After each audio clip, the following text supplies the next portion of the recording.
Nothing else. She'd been dating Chuck already by then. Well, dating was a strong term. They'd been 12 after all. They'd walked down to the diner in Lone Rock and had shared a milkshake with money Chuck had gotten collecting bottles and taking them to the can return. They'd gone down to the river and skipped rocks. They'd held hands, and he'd kissed her. They'd started having sex when they were way too young. But hey, she'd been certain she'd marry him, so the moral risk had seemed worth the reward. And she'd been right. She'd married Chuck pretty much as soon as high school had ended. She'd been so ready for that life. She'd loved him, deep and uncomplicated. And if she'd been unable to keep herself from thinking of the man who'd first created a shiver of awareness inside her before she'd known what it was, she'd just blamed it on having been with only one man. Dismiss it as adventures she'd chosen not to have. There had been moments in her marriage when she'd wondered if they'd done it too soon, if not dating other people had been a mistake.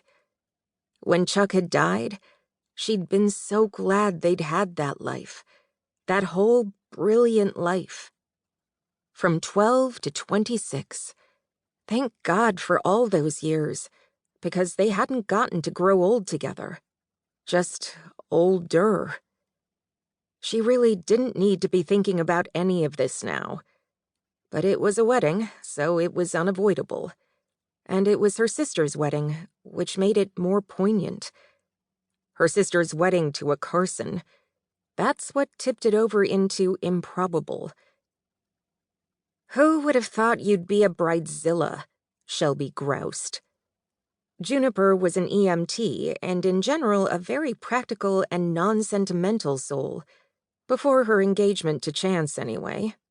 Now suddenly it was all sentiment and fluffy dresses and ribbon curls. "I haven't even begun to bridezilla," Juniper declared from her end of the table, which had all the Carson men looking worried.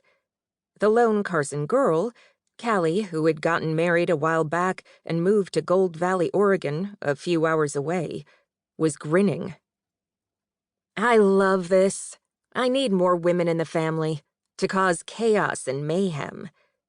"You don't need any help with that, sis," Boone Carson said. "I'm happy to contribute to family chaos," Juniper said. And Shelby couldn't help but feel just a little bit outside of all of this. It wasn't anyone's fault, especially not Juniper's. Her sister deserved happiness. So much happiness. She had been there for Shelby in a profound way when Shelby had lost Chuck, and in all the time since. Juniper was her best friend. But that didn't mean that Shelby couldn't find a way to have complicated feelings about this. It made her think about her own wedding. And the terrible thing was, she didn't have a very clear memory of that day, which had seemed fine in the decades since it had occurred when Chuck was still with her. She'd had the marriage. She hadn't needed more than good feelings and a few photos of the day. She couldn't remember if they had sat around making wedding favors. She didn't think they had. Nobody should get married when they were 18. That was a whole fashion disaster. Shelby had worn a princess dress and a tiara. The entire thing had been a debacle. But, of course, when you were 18, what you wanted out of the wedding was to be a princess. You thought a lot more about the wedding than you did the marriage. Not that her marriage hadn't been good. It had been. It had been great. Chuck had been her best friend. Well, her other best friend, apart from her sister. It was just, when you were 18, you didn't really know what the rest of your life meant. You still don't. No, she didn't. Because her husband had gone and died and made her a widow in her mid-20s. But what the hell was she supposed to do with that? Make ribbon curls, she supposed. "We need to have all the wedding favors ready by tonight," Juniper said. "Or heads will roll," said Chance, looking at Juniper as if seeking approval.